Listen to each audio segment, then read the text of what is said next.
सो डर तो डर ही रहता है, लेकिन वो वाली बात है, ये किसी से लड़ाई करो वो अच्छा नहीं लगता है, न किसी से बोलो, क्योंकि हो भी जाता है, आ भी जाते हैं। कोई अब हम मानो हम काम पे गए, अब काम करके आए, 2 पैसे जेब में होते हैं, पता लग जाता है कि इसके पैसे 4 लौंडे आ गए और कोई हमें छुरी चाकू मारे तो हम क्या करेंगे।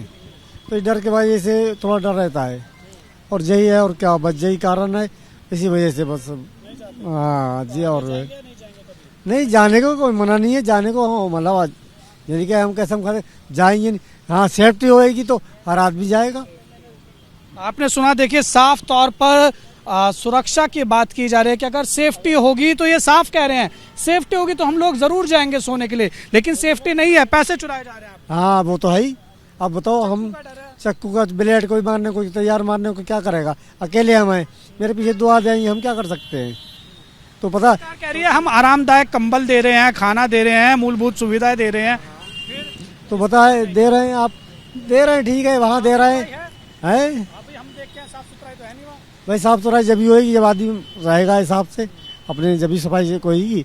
अब हम ये घास पे लेटे हैं, तो बाहर तो लेकिन इतनी ठंड पड़ रही है, सो कैसे रहे आप? बस सो रहे हैं, सोना पड़ लिया है, क्या करा जाएगा भाई साहब, भाई। तो जानी जानी है, लेकिन वहाँ जाए जब जाए, जहाँ जाए जब जाए, लेकिन वो भी है जैसे जगह है अपने कर रहे हैं, काट रहे हैं। यहाँ पर ठंड के कारण मौत हुई है किसी के आपके में, यहाँ पर जो सोते हैं खुले? नहीं, अभी तो यार इत्तेफाक तो ऐसा नहीं है कोई अभी सी, और वैसे तो कह नहीं सकते हैं कि मरने को हम भी मर जाए। ठंड तो ठंड ही है, ठंड तो ठंड ही है, क्योंकि रात को कई बार कम्बल खुल जाता है, हवा आती है तो बहुत ज़्यादा हवा से ठंड लगती है।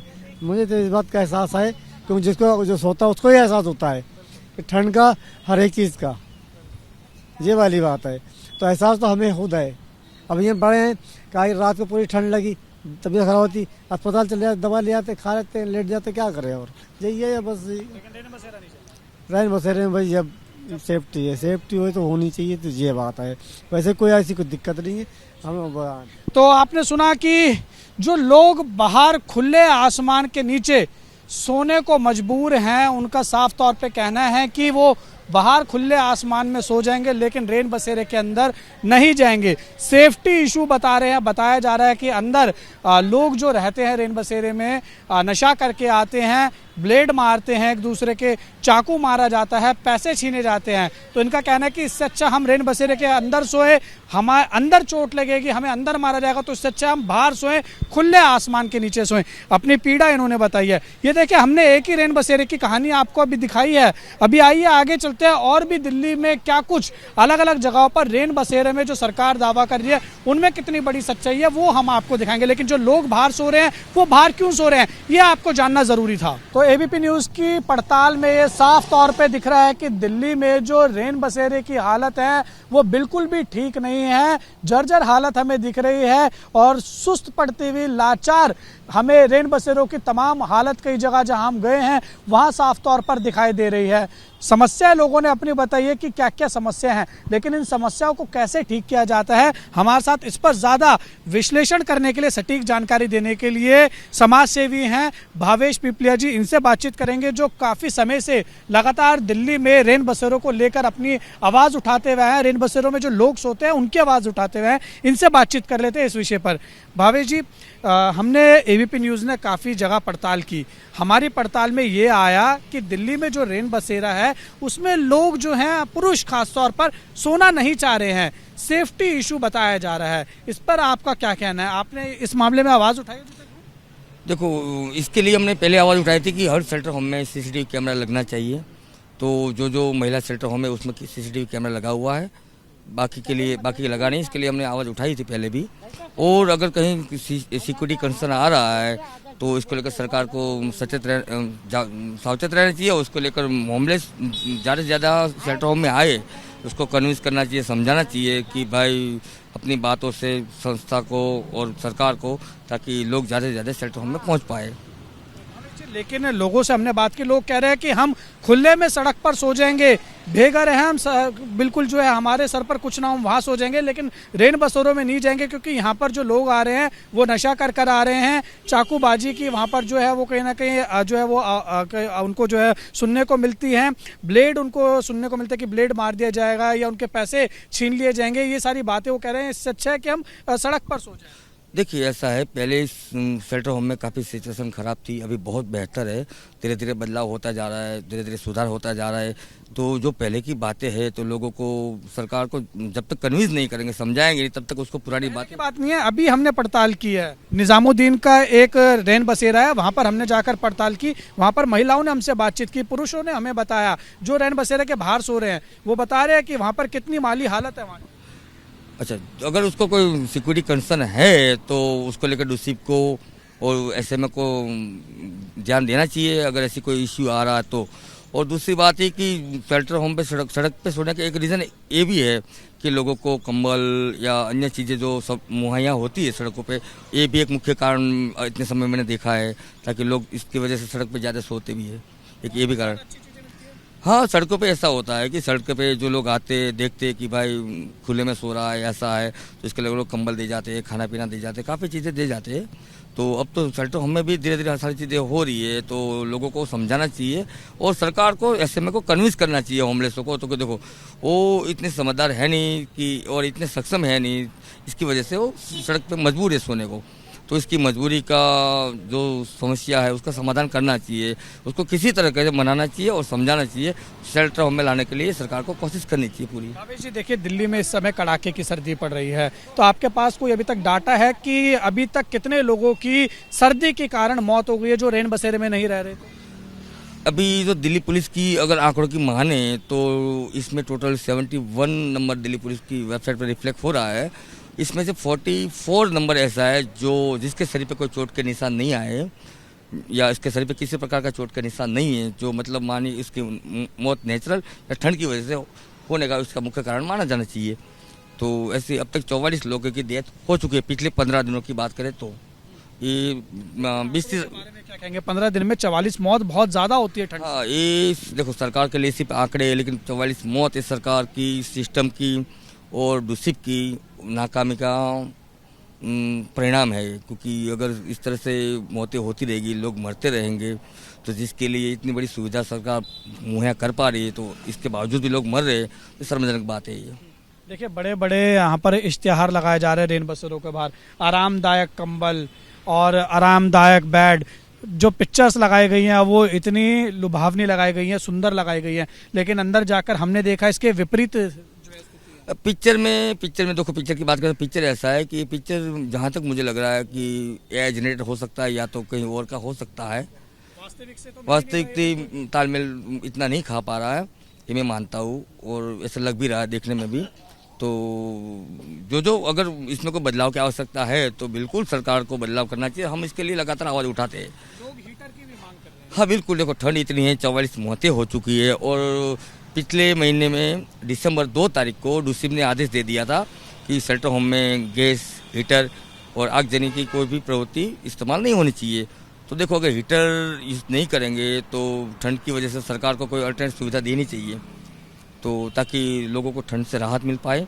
और ये जो मौतें हैं सड़कें पे सो रहे, इसके लिए भी सरकार को किसी भी तरह के कन्विंस करके शेल्टर होम में लाना चाहिए, ताकि लोगों की जानें कम जाए और लोगों को इस सुविधा का लाभ मिले। आखिरी सवाल, आप क्या सरकार के सामने ये पूरा जो मामला है एबीपी न्यूज़ ने उठाया ये मुद्दा, ये लेकर जाएंगे, बोलेंगे वहाँ? हाँ बिल्कुल, देखो संज्ञान में लाएंगे बात? बिल्कुल सरकार के संज्ञान में लाने की कोशिश की जाएगी। अगर ऐसी कोई बात है जहाँ जहाँ सिक्योरिटी कंसर्न आ रहा है तो बिल्कुल सरकार के संज्ञान में लाएंगे, और सरकार को इस बात पर ध्यान देना भी चाहिए, क्योंकि जिनकी सुविधा के लिए बनाए, अगर उनको आपत्ति है तो बिल्कुल उनकी आपत्ति दूर करने की सरकार की जिम्मेदारी बनती है।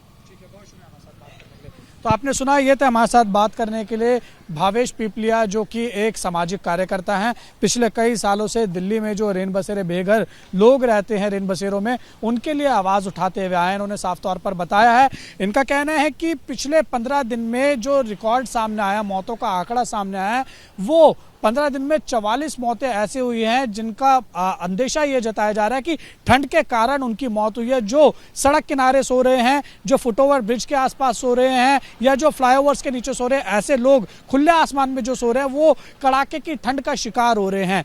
लेकिन एबीपी न्यूज़ की पड़ताल में साफ तौर पर दिखा है कि दिल्ली में जो रेन बसेरे हैं उसमें तस्वीरें तो बहुत अच्छी सुंदर लगाई गई हैं बाहर से, बड़े बड़े इश्तिहार लगाए गए हैं। आरामदायक बेड की बात की जा रही है, कंबलों की बात की जा रही है, मूलभूत सुविधा देने की बात की जा रही है। लेकिन जो एबीपी न्यूज़ की पड़ताल में सामने आया है, वो जो तस्वीर आई है वो इससे बिल्कुल विपरीत आई है और यकीनन सरकार को इस विषय पर सोचने की आवश्यकता ज़रूर है और जल्द से जल्द सख्त कदम उठाने की आवश्यकता है। एबीपी न्यूज़ की टीम पड़ताल लगातार कर रही है कि दिल्ली में जो सरकार दावे करती है कि रेन बसेरों में मूलभूत सुविधाएं दे रही हैं, उसकी हम आपको ज़मीनी हकीकत दिखा रहे हैं। इसी कड़ी में हम आप पहुंचे हैं अब दिल्ली का जो लोधी रोड का इलाका है, यहाँ पर लाइन से काफ़ी रेन बसेरे हैं, आप देख सकते हैं। इससे पहले हमने आपको जो निजामुद्दीन फ्लाईओवर है उसके ठीक सामने रेन बसेरा था, उसकी माली हालत दिखाई। अब यहाँ पर जो रेन बसेरे इनकी क्या कुछ हालात है,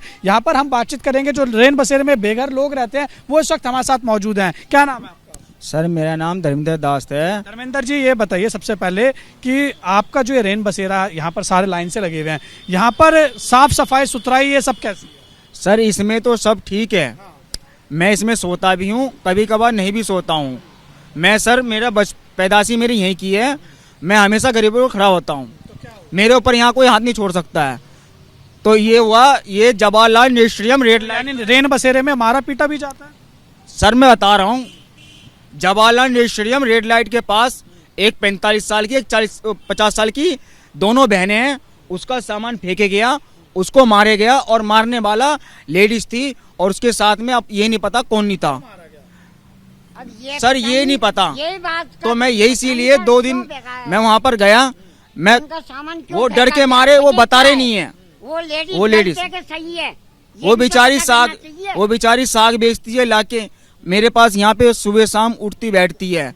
तो मैंने सोचा इनके साथ क्यों गलत हुआ है, इसलिए मैं 2 दिन वहाँ पे डरने गया कि इसका सामान क्यों फेंके गया है और क्यों आपने मारा। लेकिन कोई सच बताने को राजी नहीं है, तो मैंने फिर भी आवाज़ उठाया, अपनी वाइफ को ले गया, मैंने क्यों मारे गया है, तो वो लोग पीछे हट गए, मैंने नहीं मारा, मैंने नहीं मारा। वो महिलाएं कहाँ हैं, वहीं रह रही है? हाँ जी सर वहीं रह रही है, वहीं है। अच्छा, तो ये बताइए, अब देखिए इतने बड़े बड़े इश्तिहार लिखे हुए हैं दिल्ली सरकार ने, आरामदायक बिस्तर मिलते हैं, ठंड में कंबल की सुविधा देते हैं, घर जैसा खाना की बात कर रहे हैं, स्वच्छ पानी की बात कर रहे हैं, दवाइयों की बात कर रहे हैं, साफ शौचालय की बात कर रहे हैं, ये सारी चीजें होती है पूरी? ये आपको दिख रहा है क्या? है कुछ इसके अंदर ऐसा? तो आप देखो ना, आपको भी तो ऊपर वाले ने 2 दी है, आप देखो इसका कुछ है इसके अंदर? मैं तो मेरा हाल है ना, नहीं सच बताइए, जो सच है वो बताइए। आपको कुछ दिख रहा है ऐसा? जो सरकार कह रही है छाप दिया, ये 2.5 मीटर कपड़ा है ना, पुलिस वाले से डरता है 2.5 मीटर के कपड़े से, नहीं पुलिस वाला क्या है हमारे आगे? तो फिर आप ये बताइए, आप रेन बसेरा में रुकते हैं? नहीं रुकते। क्यों नहीं रुकते? यहाँ अपनी एसटीसी करानी है हमारी, जो भी है कुछ 10-20 कमा के लाते वो भी छोड़ने के नहीं छोड़ने, चोरी हो जाते हैं। हाँ यहाँ तो सरेआम उठा के भग जाते हैं। कल एक बंदा परसों रात को मेरे 100 रुपए उठा के भग गया। यहाँ पर कंबल वंबल की बात की जा रही है, फिर हाँ कंबल की बात की जा रही है, कंबल देते हैं, कम्बल कैसे? ठंड में कंबल देते हैं, कंबल की सुविधा। वो तो वही वाले हैं, अभी ये लोग क्यों ये झगड़ा कर रहे हैं? ये झगड़ा ये कर रहे हैं कि ये बैंचो कम्बल बट रहे हैं, तो बैंचो मुझे नहीं मिला, मुझे नहीं मिला। कंबल क्यों बट रहे हैं? यहाँ पर तो फ्री में मिल रहे हैं। तो भैया तो सरकारी नहीं चाहिए कंबल? है वो गंदे कंबल। तो इसके लिए खाने के लिए खर्चा कहाँ से आएगा? कम्बल बेच के ही तो खाएगा बंदा। गलत करना तो बोलो बाबू, यहाँ कोई नहीं है। जो कंडक्टर शौचालय कैसे हैं? शौचालय है, शौचालय भाई बाथरूम तो जरूर कर लेते हैं ऊपर वाले हैं, साफ सुथरे हैं? आप बाथरूम कर जाओ। ये भाई साहब तो बहुत ज्यादा चाचा जो है वो गुस्सा हो रहे हैं। सर अभी देखो एक बात और बोलने को जा रहा हूँ, जो 2 लेडीजों को मारे गए ना, महिलाओं को, उनकी रोटी भी छीने गई है। हाँ जी, जो रोटी आती है रेन बसेरे में। हम तो अपना रूम ले रखा है सर, हमने तो रूम ले रखा है, हम तो खाना भी कोई जरूरत नहीं, हम तो कबाड़ ही समेटते हैं, हमें कोई हेडेक नहीं। अब क्या बोलूं सर, बताओ, सारी बात तो बोल दी मैंने। अच्छा, आप बताइए। अंजलि नाम है भैया मेरा। ये जो सारे यहाँ पर लिखा हुआ इश्तिहार छापा हुआ है सरकार ने, ऐसा तो इसमें कुछ तो है नहीं है, मतलब वही खाना वाना आता है 2 टाइम, साफ सफाई तो करते हैं, 2 टाइम करते हैं। ये फिर गंदगी क्यों हो रही है? ये बच्चे खेलते तो कर देते भैया। अच्छा, और कंबल अम्बल साफ सुथरे हैं? कम्बल तो ऐसे ही है, कम्बल तो हम अपने ओढ़ते भैया, वही मतलब गंदे आते हैं। हाँ, और फिर पानी वानी मिलता है घर जैसा खाने के बाद? हाँ पानी वानी तो मिलता, खाना भी मिलता है। हाँ। पानी नहीं है, इधर करो माइक, पानी नहीं है यहाँ पे सर। पीने का नहीं आता। बाथरूम सर गंदा ही रहता है वो। पानी नहीं आता सर, नहीं पीने का पानी नहीं है। लैट्रिन दे रखा है लेकिन लैट्रिन में भी पानी नहीं है। ये टैंकी दे रखा है, वो भी टैंकी नीचे रखी हुई है, उसमें पानी नहीं आता है। दवाइयाँ ववाइयाँ नहीं सब कुछ नहीं है, नहीं सर दवाई सर लिखा हुआ है प्राथमिक चिकित्सा? नहीं सर, ये सब आता है? ये सब फोन सर, कुछ नहीं, सिर्फ कंबल है और 2 टाइम खाना आता है, बस इतना मालूम है। लिखा हुआ लाइट लिखा हुआ, इनमें से तो कुछ भी नहीं है सर। नहीं सर जी, कुछ भी नहीं है सर हमारे इसमें सर। वाहिगुरु की दवाई आती है, डेली आती है। वो मंदिर में, साईं मंदिर में आते हैं 8 बजे सुबह दवाई देने के लिए। सरकार की तरफ से नहीं ये सब कुछ नहीं है सर, नहीं यहाँ कुछ नहीं वो है, हमारे सिर्फ 2 टाइम खाना। सुरक्षा है यहाँ पर महिलाओं को लेकर? सुरक्षा हाँ इतना सा है कि सुरक्षा है, ऐसा कुछ नहीं है यहाँ पे। फिर जो कड़ाके की ठंड पड़ रही है उससे कैसे बच रहे हैं? बस वो सर, वो जब अपना जो कंबल दिया जो मंदिर में हमें बांटते हैं, जो मिल जाते हैं, हाँ सर बस उसमें सर, बस अब क्या करना सर, जो मिल रहा है उसी में खुश रहते हैं। अब किसको बोला जाए इस चीज के लिए? जैसे चाचा है वो कह रहे हैं मेरे तो 10-20 रुपए कमाता हूँ, अगर मैं यहाँ पर आके रुकूंगा वो भी चोरी हो जाएगी। हाँ सर देखो सर, होता है सर लेकिन इसमें नहीं होता है, लेकिन वो जो वो वाला कैंप जो है उसमें होता है, यहाँ नहीं हुआ ऐसा कुछ। लेकिन ये जो दिखाया जो चीज की सुविधा जो है, दवाई की, पानी की, बिजली की, सर ये सब कोई सुविधा नहीं है सर, नहीं सर नहीं, बिल्कुल नहीं। हाँ 2 टाइम खाना आता है वो भी सर, और जो कंबल जो सरकार ने दिया, एक कंबल दिया है। और सर अभी फिलहाल तो अभी सर सरकार में सर अभी तक धुले नहीं सर, नहीं सरकार वाले कंबल धुले नहीं? नहीं सर, कब से नहीं धुले? ये सर जब से आया हूँ तब से नहीं धुले सर, मेरे को आए तकरीबन। गद्दे? नहीं, हाँ गद्दे नहीं सर, ये लड़की हो रही है? ये लड़ रहे सर कंबल के लिए, तो मेरा कंबल छीन लिया मेरा के लिए मुझे कंबल मारने आते उसके लिए लड़ रहे हैं। कंबल नहीं लेना चाहते? नहीं सर, सरकारी। तो आपने सुना कि सरकारी कंबल ओढ़ना नहीं चाहते हैं लोग, क्योंकि कंबल जैसा भी यहाँ पर हमें लोगों ने बताया है कि कई महीनों से धुले नहीं हैं, उसमें बदबू आ रही है। और यही हमें जो तस्वीर है वो निजामुद्दीन के सामने जो रेन बसेरा था वहाँ पर भी हमें यही तस्वीर देखने को मिली थी। वहाँ पर भी जो रेन बसेरे में बेघर लोग रह रहे थे वो ये बता रहे थे कि कंबल धुलते नहीं हैं, और वही तस्वीर हमें यहाँ पर भी देखने को मिली है। तो आप देख सकते हैं सरकार की तरफ से कई बड़ी बातें कही गई हैं, इश्तिहार लगाए गए हैं। ये देखिए कैसे इतने साफ सुथरे यहाँ पर ये दिखाए गए हैं। देखिए कि ऐसी बेडशीट बिछाई जाएगी, ऐसे कंबल लगाए जाएंगे, खाने की तस्वीरें देखिए, डॉक्टर दिखाए गए हैं, और ये देखिए बिल्कुल साफ सुथरा मतलब दिखाया गया है। लेकिन इसकी तस्वीरें क्या हैं, एक बारी मैं अपने कैमरा पर्सन आजी से कहूँगा, आजी दिखाएं। ये देखिए वास्तविक तस्वीर ये है, और आप यकीन मानिए अब मैं अंदर जा रहा हूँ, एक बार अंदर चलता हूँ तो यहाँ पर आपको अब मैं क्या बताऊं जो मैं यहाँ फील कर रहा हूँ। बदबू बहुत ज़्यादा आ रही है, जैसी हमें बदबू निजामुद्दीन वाले में आ रही थी उससे कई ज़्यादा जो बदबू है वो इस रेन बसेरे में हमें आ रही है। और साफ़ सुथराई के नाम पर आप देख सकते हैं, ये देखिए लोग ऐसी हालत में रहने को मजबूर है। रेन बसेरा की माली हालत हो रखी है, और सरकार की तरफ से दावे किए जा रहे हैं बड़े बड़े कि हमने दिल्ली में रैन बसेरा बनाया है, मूलभूत सुविधाएं दी हैं, स्वच्छ पानी दे रहे हैं, और हम चिकित्सा दे रहे हैं, शौचालय दे रहे हैं, आरामदायक बिस्तर दे रहे हैं। आरामदायक बिस्तर के आप कंडीशंस देख सकते हैं, कैसी कंडीशन है देख सकते हैं। और ये देखिए पूरा जो टेंट है वहां से भी खुला हुआ है, वो देखिए हवा वहां से अंदर आती होगी। तो लोगों को सोचिए इस कड़ाके की सर्दी में वो जो हवा के थपेड़े हैं वो कैसे उनको ऊपर पड़ते होंगे, अपने बच्चों के साथ यहाँ पर रह रहे हैं। तो यकीनन सरकार को ज़रूरत है जागने की, सिस्टम को ज़रूरत है जागने की, ताकि जो वादे और दावे किए जा रहे हैं वो ज़मीनी स्तर पर पूरे ज़रूर हो सकें।